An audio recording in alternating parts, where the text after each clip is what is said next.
Que les gens soient assez autonomes pour réussir à survivre cette période-là.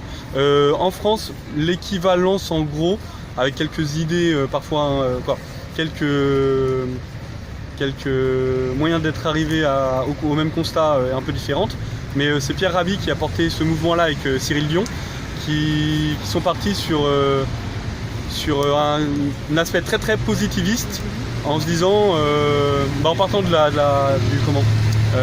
tu me rappelles là, c'était le conte amérindien du colibri, qui est un petit oiseau.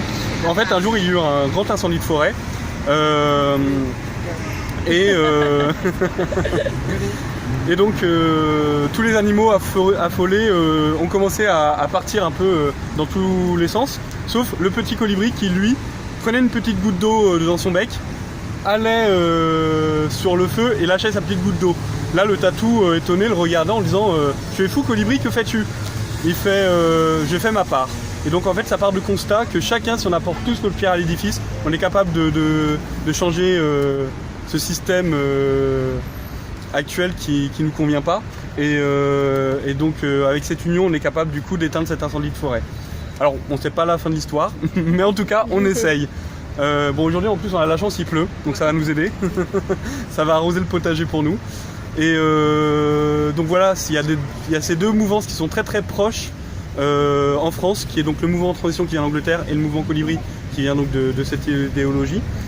Et donc nous, Incroyable Comestible Paris, c'est pareil, c'est un mouvement de la transition initialement qui vient d'Angleterre. C'était la branche agriculture et alimentation, ça faisait partie un peu des deux. Et le but, c'était de se réapproprier un peu l'espace public pour planter du comestible, pour réapprendre en fait à faire pousser des légumes, des choses pour bien finir ces fins de mois. Le mouvement est arrivé en France fin 2012, à Paris fin 2012. Et donc voilà, nous, notre but à Paris, c'est vraiment de sensibiliser les gens sur l'alimentation et par l'aspect de la plantation.